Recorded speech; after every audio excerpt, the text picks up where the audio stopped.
Thanks for tuning in today as I interview Carrie Koziol about diastasis rectus abdominis.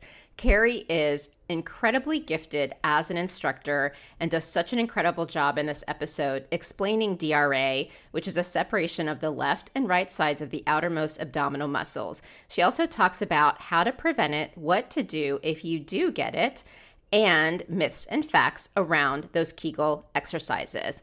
Before we dive in, a couple of announcements. One, on my Instagram account, if you click on the link in bio, you can now access products that are associated with some of the given posts that I share. Additionally, my show notes share tons of information that I can't always fit into my podcast, so you can check that out. I'll give related podcast episodes, resources that are related to the podcast, you name it, it's there. So definitely check out those show notes. And of course, if you like this episode, please do rate it and write a review so we can ensure this gets at the top of people's playlists. Without further ado, let's talk to Carrie. So diastasis rectus abdominis refers to an abnormal separation between the left and right rectus abdominis or six-pack muscles. And I say abnormal and emphasize that because some women are under the impression that those muscles are fused together. They'll say, I really want to close my gap. You never fully close a gap. There's always a tiny space between the two six-pack muscles. A normal space is about 0.5 centimeter. For those of you that are not good with measurements like I am, think about the distance between like two knuckles on your finger. That's about 0.5 centimeter. That's about what we would consider a normal separation. Now, the research is very divided as to when does it become abnormal. And numbers hover around 1.5 centimeters to 2.5 centimeters. Generally, the general consensus is about 2 centimeters and above is considered an abnormal separation, but less and less are we talking about the gap. And more we're actually talking about the tension in the connective tissue between those two six-pack muscles. And I know that gets a little hairy when we're thinking about all those different terms, but it's important to know what causes it. What causes this separation between the six-pack muscles? And it's really any excessive repetitive forward pressure on the connective tissue. So for example, kids get this. Men get this. This isn't just isolated to women. We're going to talk primarily about women, but somebody that has, for example, a chronic cough and that constant pressure on the connective tissue can create a separation. We see this in kids in third world countries with those poor big bloated bellies where the pressure of their abdomen is pushing out into the connective tissue.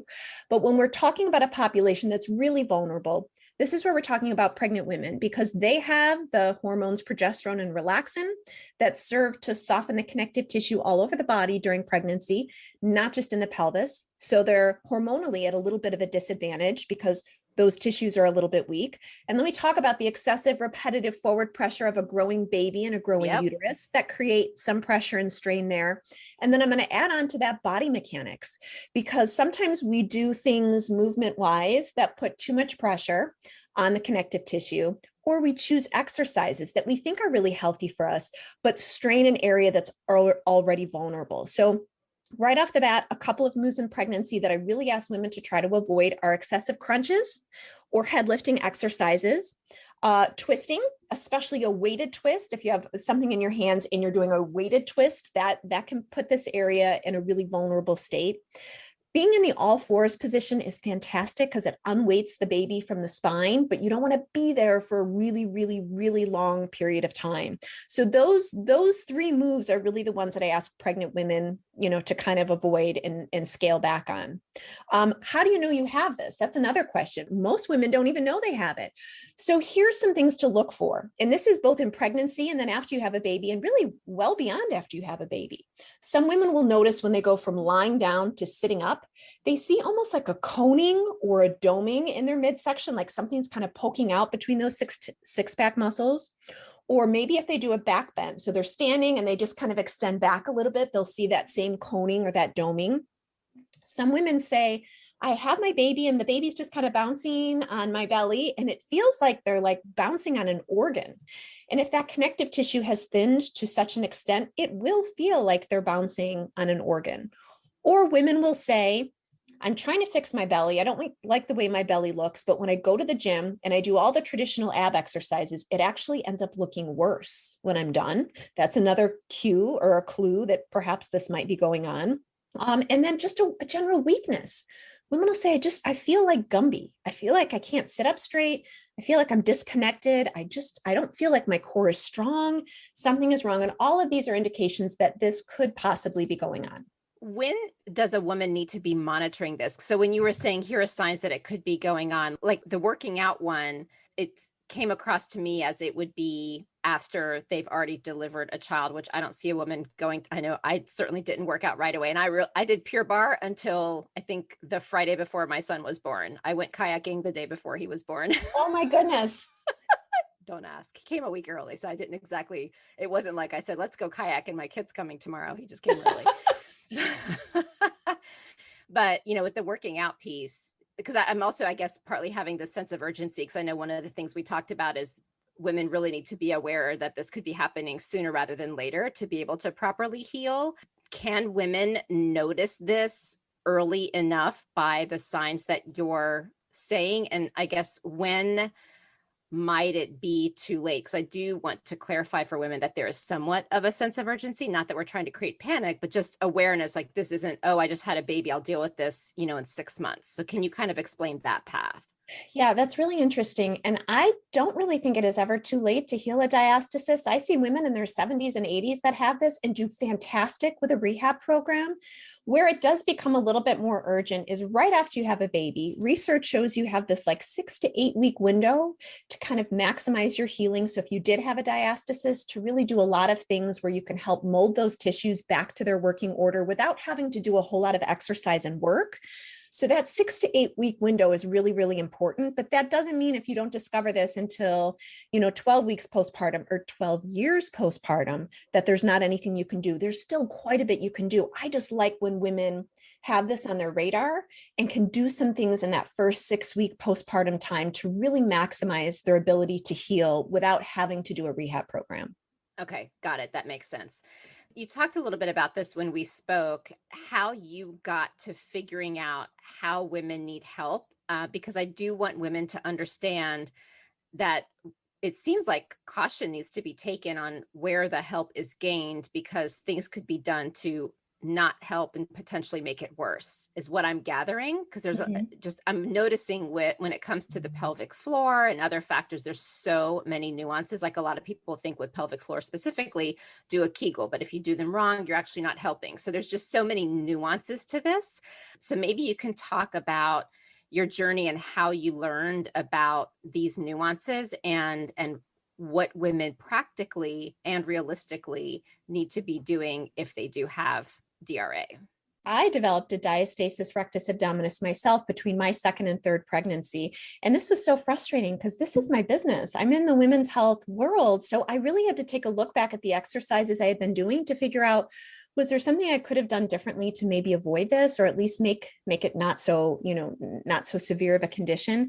So I started taking a lot of programs in the United States, and I gleaned little bits of wisdom from each one of those programs. However, what I found is that most of the programs were asking me to contract my abdominals to such a great extent that the intra-abdominal pressure had nowhere to go but down.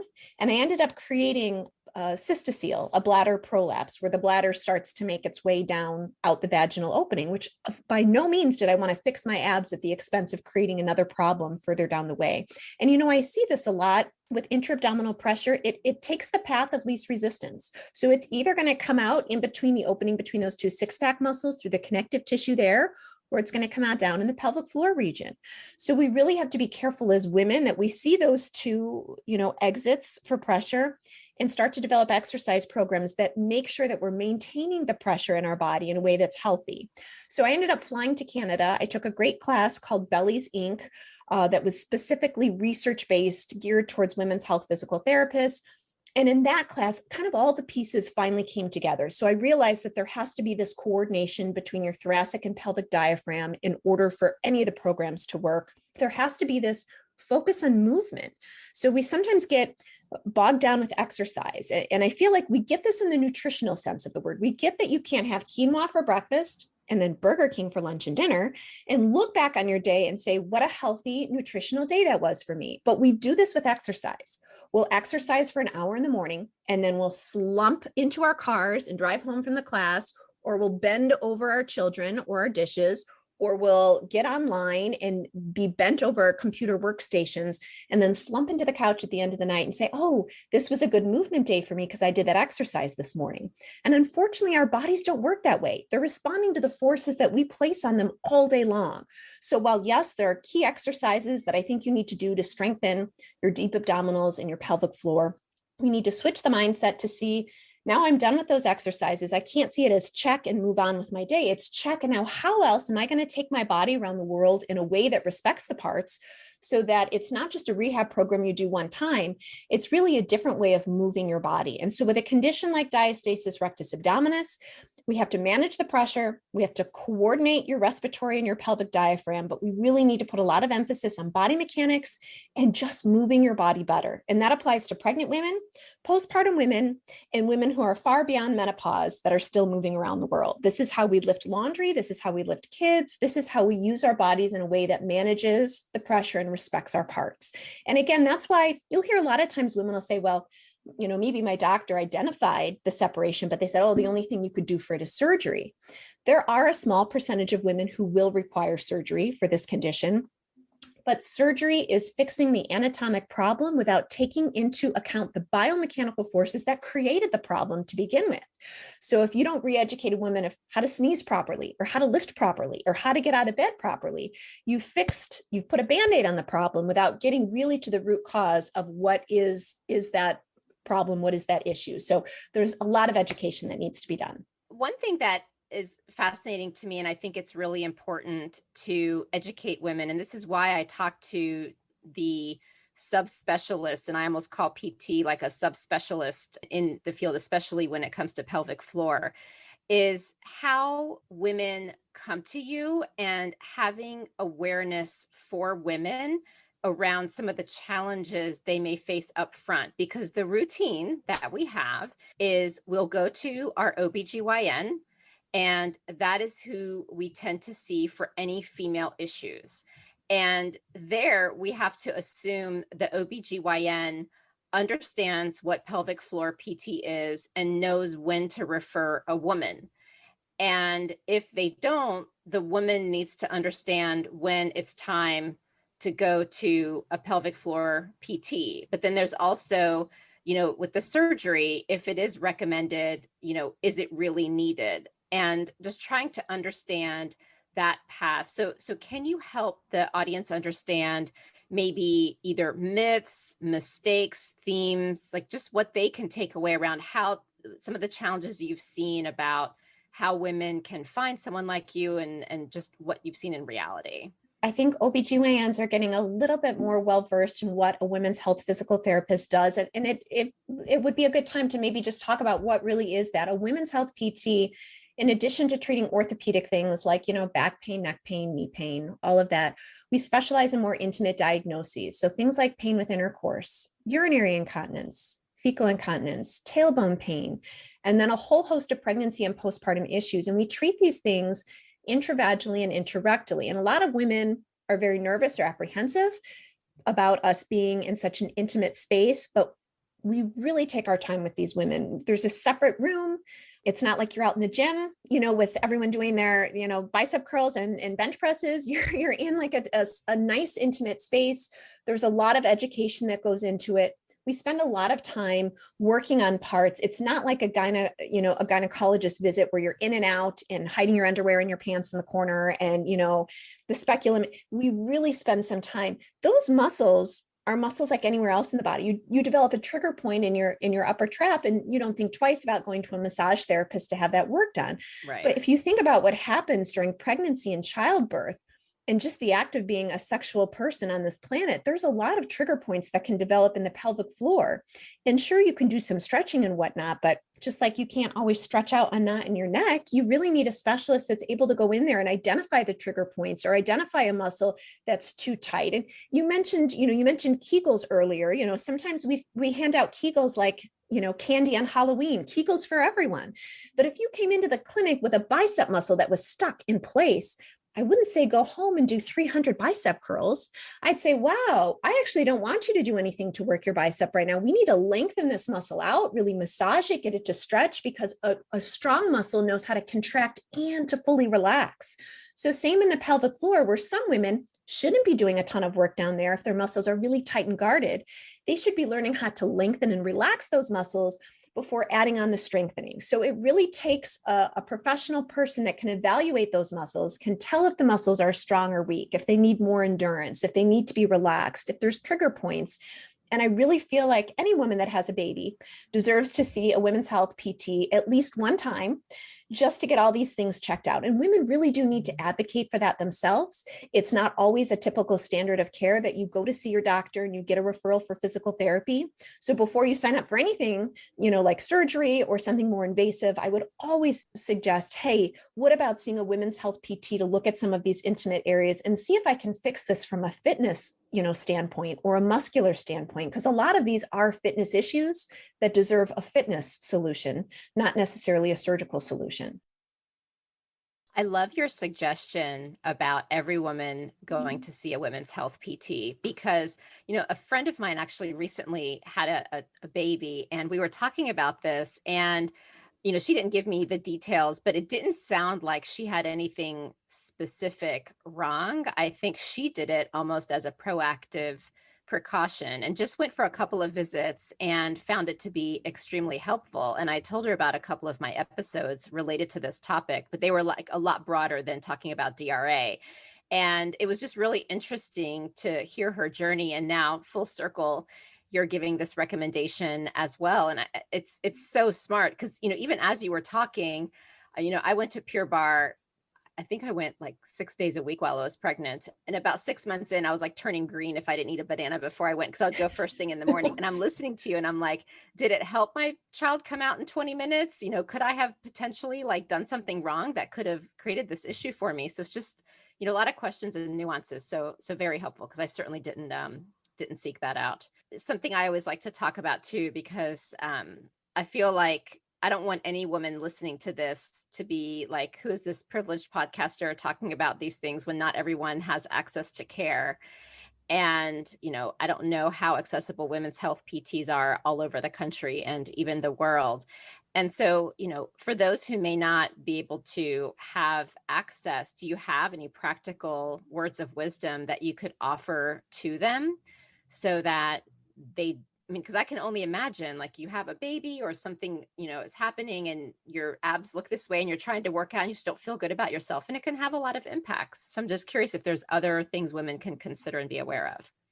Well, and you bring up a good point. I mean, the research shows 60% of women with a diastasis will have some other support-related issue, whether that's lower back pain because their abs are not functioning properly, so now the back is working overtime, whether that's urinary incontinence, a sexual dysfunction, pelvic organ prolapse. So a lot of women come to see me, or at least know that they have this condition, because they see aesthetically it doesn't look the way they want it to look, but it really is a true health concern. And so yes, there's a few things that we can do. The first is coordinating your pelvic and your respiratory diaphragm. And this gets a little tricky, but it's about the way you breathe when you work your muscles, and breathing totally matters. So if we were to just contract our pelvic floors together here, can we do this, the two of us? Yes, I'm going to do it. So I want you to think about your pelvic floor as the space between your pubic and tailbone, the space between your two butt bones. It's like a diamond. And I want you to inhale and let that diamond-shaped area melt like melted butter into the surface that you're sitting on. Really let those muscles go. Wait, while I'm inhaling, not exhaling. Yeah, exactly. Okay. See, it's backwards. So you're going to inhale and melt, let those muscles go. And on the exhale, you're going to contract your pelvic floor like you're stopping the flow of urine. So tummy is quiet, butt cheeks are quiet. It's just pelvic floor working. And on the inhale, allow those muscles to melt like melted butter into the surface that you're sitting on. Now, 95% of women doing this right now will do the opposite. They'll say, well, I wanted to like inhale and suck up my pelvic floor and then exhale and let it go. But we've got a pelvic and a respiratory diaphragm now that are not coordinated. And this matters. This completely matters. So we really have to think about exhaling on the exertion. And the exertion is the lift of the pelvic floor. Now, there's 22 different types of kegels. We're taught one kegel, and most of us are not even doing it the right way. So if you want to know if you're doing it the right way, next time you're taking a shower, you're going to put your finger into your vaginal opening like 1 inch, And when you do this, contract like you're stopping the flow of urine on the exhale. You should feel your muscles wrap around your finger and lift your finger up into the vaginal opening just a little bit. You should not feel your muscles torpedoing your finger out of your vagina. It should be a gentle lift. Now, there's 3 layers of the pelvic floor. So when we just do that generic contraction, we're really only getting the superficial muscles, but a great visual, if we do this together again, to get the muscles a little bit higher up towards the fallopian tubes where they go all the way up, is to picture that we're sitting over a ripe blueberry. You're never going to look at a blueberry the same way again, but you're sitting over, never. You're sitting over a ripe blueberry, and you're going to inhale, let your muscles melt over the top of the blueberry. And on the exhale, wrap your muscles around your blueberry, lift it up 2 to 3 inches into the vaginal opening. Now, it's a blueberry, not a refrigerator. So this is not the hardest lift of your life. It's a tiny controlled lift, but pull it up a few inches. And on the inhale, let that blueberry just drop out and roll away on the floor. And by doing that contraction, now we're pulling it up a little bit higher. So any woman, regardless of what sort of access she has, can work on exercises that time the breathing and get the diaphragm and the pelvic floor working like a piston system, like a merry-go-round where they're moving up and down together. You're coordinating it well, and you're doing a really good solid contraction that values the contraction just as much as it does the relaxation portion of it. The second thing is avoiding some of those exercises I mentioned. If you know you have this condition, like the crunches, a lot of times on all fours, a lot of planking, a lot of weighted rotation until you fix the condition. So I am not anti any exercise. I'm not anti sit-up. I'm not anti CrossFit. I'm pro bringing more of your body to the exercise that you're doing. So really scaling back in the beginning until you rehab your body, and then taking your body back to those exercises that bring you happiness and joy with a new appreciation of how you're using your body. And then third thing is not just thinking about exercise, but thinking about how you're lifting that baby up, how you're getting out of bed in the morning if you have a newborn, or in the middle of the night, gosh, 6 or 7 times. Are you jackknifing out of bed, popping up with these tender tissues to look over at the baby to see if they're still breathing or what that noise was or what that gurgle was? Or can you slide onto your side and press yourself up in a way that respects your deep abdominals, the fact that they've just been through some sort of trauma, and treating your body with a little more care? When you lift up that heavy laundry basket, what part of you is participating in that activity? Can you bring your ribs together? Can you hug your belly gently towards your spine? And can you lift your blueberry? All your core working together before you bend over and lift up that laundry basket. So again, we have to get out of the mindset of thinking, I'm going to do this hour of exercise in the morning and then not move my body all day. And rather think about, how am I going to take my body through all my activities of daily living in a way that manages the pressure and respects my parts, so that if I have this condition, I don't worsen it. And if I don't have this condition, I don't actually develop it just from the act of being a person on this planet. That's awesome. Now, let me ask you this. Because let's face it, once the baby comes, I remember my best friend had this fantasy of organizing all of her pictures. This is like when everything started to really get online. And she's like, I'm going to organize all of my pictures on maternity leave. And then like halfway through, I think towards the end, I'm like, how are the pictures? She's like, I didn't even touch them. Of course. Everyone has the fantasy. So, even, trying to do exercise like this might be overwhelming. So could we tell women, while you're pregnant, even be proactive and start teaching your body this? Is that safe to do? Yes, 100%. We're trying to create a muscle memory so that you can tap into that in the postpartum phase. So starting out your pregnancy journey in a way that you start working these deep abdominals in your pelvic floor, number one, it's going to help your body support your baby throughout that pregnancy. It's going to help with this diastasis condition because we're strengthening the muscles in a more proper way so that we don't predispose you to this happening. It's laying the foundation for everything that comes afterwards. So absolutely starting in a pregnancy with a really solid core strengthening program that works your body and treats birth almost like an event. If I was going to have a triathlete come see me, I would break down each part of what they're going to have to do in their events and train them accordingly. We need to do the same thing with birth. What are your hips going to be expected to do during a vaginal birth? What muscles need to be stretched? Which muscles need to be strengthened? And then we need to back it up into an exercise program that is sport specific or labor specific or event specific. So not only is that going to help in the pregnancy, but then in those weeks afterwards, it's really going to help you tap into that muscle memory so that you have a more comprehensive, quicker recovery. And I'll say, we have this, 6-week postpartum visit. So much is happening in that first 6 weeks. And it's almost like we in the society are scared to see women in that 6 weeks. Like, we didn't want to touch you. We know you're trying to figure out breastfeeding. We know things are hanging out down in the vaginal area. We don't even want to mess with you until that 6 weeks. And I think we really do women a disservice by not seeing them till the 6-week mark, because you have this 6 to 8 week window where you can really maximize your recovery. Number one, I'm a huge fan of belly binding. There's different schools of thought where, some women will say, well, you put the binder on and the muscles just go to sleep. And so you're really atrophying things. I disagree. You've had basically an injury, a trauma to that area. We wouldn't think twice about wrapping an ankle if you sprained an ankle. You've had an injury to this area. So wrapping the belly not only makes you more proprioceptively aware to how you're moving your body around the world, but it helps bring those two six-pack muscles closer together. It helps the connective tissue generate more tension. So I say for the first 6 weeks, as close to 24/7 as you can, wearing some sort of, even a generic belly binder or something is really, really helpful. Number two, your body mechanics. So again, the way you pop up to, help the baby, the way you change diapers, bent over a pack and play, the way you bathe the baby, such a backbreaker over the tub. You should create a nursing throne, or if you're not nursing, a feeding throne. You're sitting to feed the baby 9 times a day. We need to start thinking of our bodies like a bank, and we need to start putting some deposits of healthy movement into those body banks. We can't keep withdrawing all the time. And women will say, oh, my back hurts when I change the baby over the pack and play, but it lasts 30 seconds and then I'm fine. Well, that's 30 seconds times 10 times a day, times 7 days a week, times. Now we're adding up. So we really need to start treating our bodies a little better, listening to the whispers of our body. Our body's telling us if we're doing something it doesn't like. We're just trained as women to shove it under the rug and keep plodding ahead, keep doing what you need to do, care for others. And if we really took a moment to listen to those cues, we could modify how we're moving our bodies so that we're respecting our parts just a little bit more. And then at that 6-week visit, making sure your doctor tests you and asking them, could you test to see if I have a diastasis rectus abdominis? It should be a standard of care that they're tested at every visit, and only a handful of women are tested.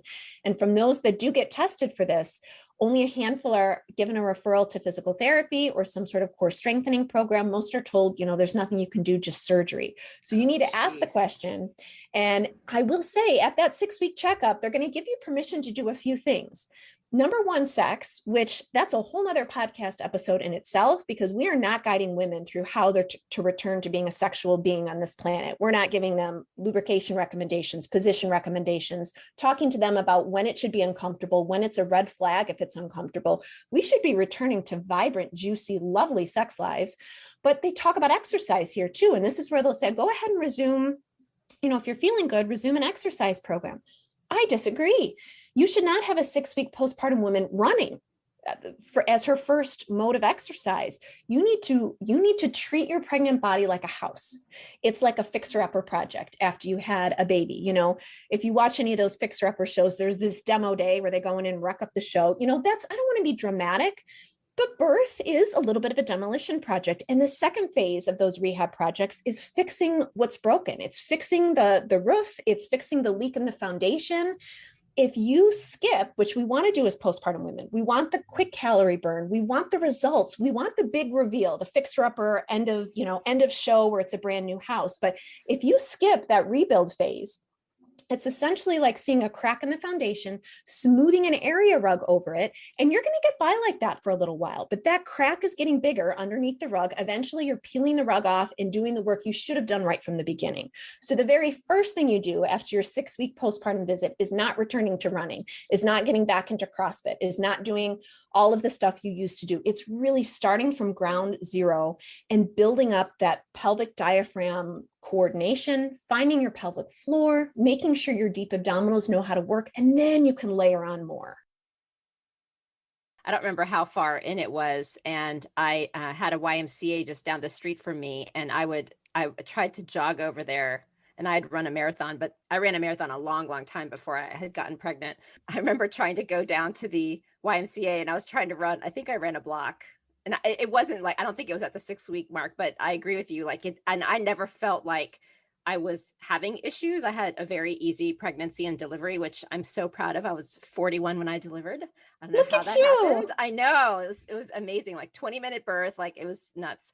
I had a whole plan. It went out the window. I was like thinking I was going to like do hypno babies. I had the sign that said, please do not disturb the room. And none of it happened. Anyways, but yeah, I do remember, like, even though I felt good, I felt like as soon as I delivered, I could have just walked out. The actual trying to do that, it was like, whoa, my body just went through something, didn't it? So yes, absolutely. no need to push through that one. Right. No, this is really, really helpful. So what I'm hearing you say, though, is going to the women's health PT is more after the 6-week mark, or should they try to go earlier if they want to do a quick check-in on how they're doing? What do you think? I think starting some of these exercises on your own, like finding the pelvic floor and the respiratory diaphragm, coordination. I think all of this is very fine to do in that first 6 weeks. As a women's health PT, I like, I like seeing someone after they've been cleared by their gynecologist at the 6-week mark to make sure that nothing else is going on. Sometimes there's excess bleeding. There needs to be a D&C to remove some, piece of placenta. So in the body, it takes about 4 to 6 weeks for soft tissues to heal. So, I've had women come to me 3 days postpartum saying they're leaking urine. And I'm like, okay, we're not going to worry so much right now. Things are swollen. Your body's still trying to figure itself out. So let's wait. And if you're still having this issue at 4 to 6 weeks, then we can talk about doing something. So I think there's a lot you can, plus you're overwhelmed and you're trapped under a newborn. So expecting you to go out and make a bunch of PT visits on top of your normal health visits and baby checks, I think is a little unrealistic. So if you don't have a major issue, I think working on your body mechanics, thinking about how you're moving your body around the world, starting to work those deep inner core muscles, nothing exercise wise, wearing a binder, all of those are things you can do on your own. But at the 6-week checkup, I would encourage women to say, could I see a women's health PT? I'd like a script, and maybe not even could, maybe I would like a script to see a women's health physical therapist, and go even just for one visit where they can do an intravaginal assessment and make sure those muscles are doing what they should be doing.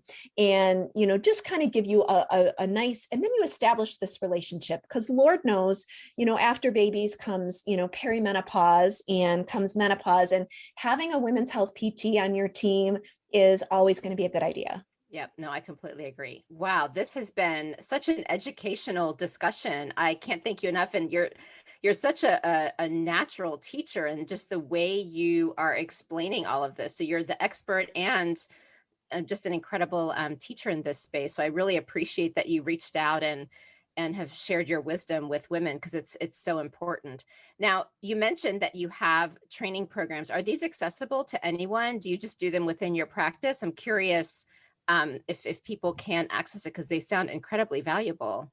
Yeah, no, they, especially after last year, I kind of did a little pivot. So everything is offered online now. Women can take self-paced programs that they just sign up for and do at their own pace for both prenatal Pilates, postnatal Pilates, and DRA Core Restore.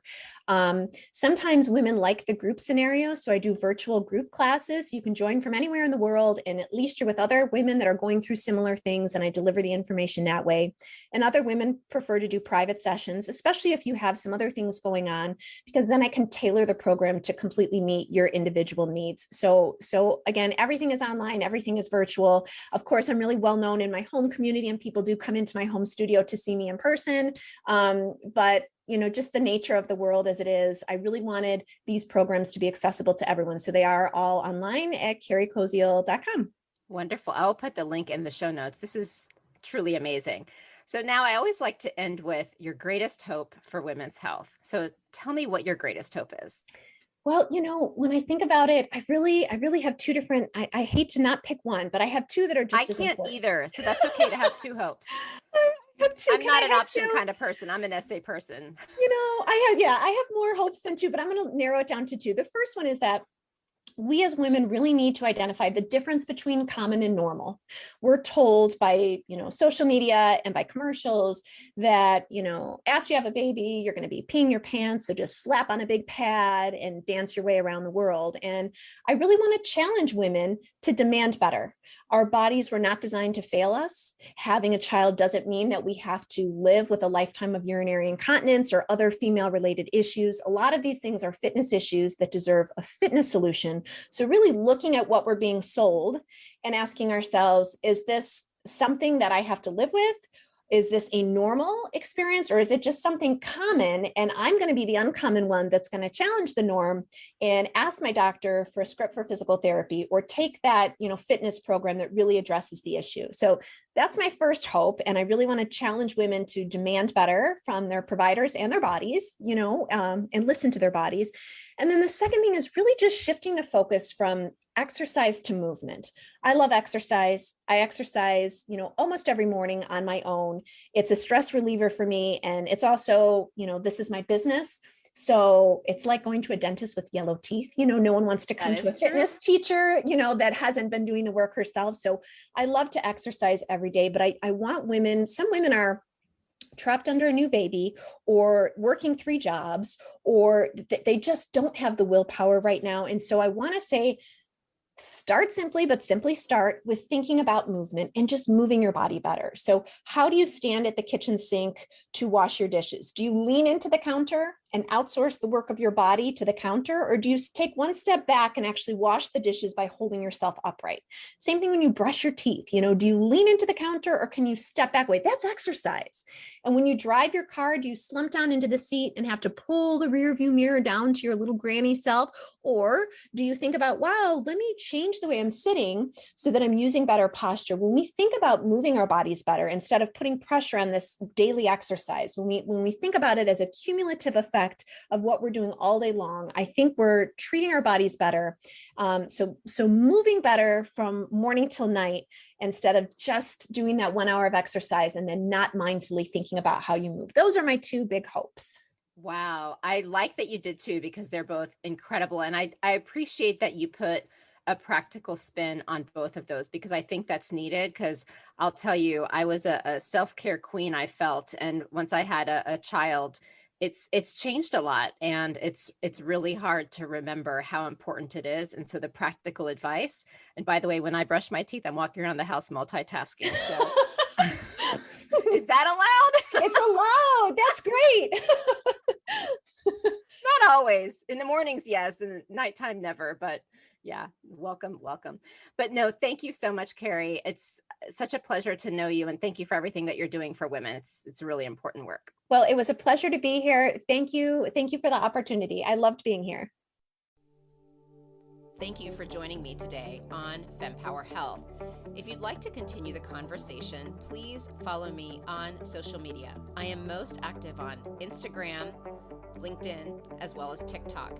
You can also subscribe to the weekly newsletter if you want to stay off social media to get the latest and greatest updates. And you can find the link to that either on my website, fempower-health.com, which is a hub to all the different health topics I've covered over the past 5 years, or you can go to the show notes where there's links to all the helpful resources that are relevant to this discussion. And if you know of someone in your life who would benefit from this information, please do pass this along, because that is how we can ensure this important information reaches those who need it most. And for anything that is discussed medically, please understand that none of what we share on Fempower Health is medical advice. It is all for information purposes only, and only a conversation between you and your doctor can give you the care that you need. Thank you very much.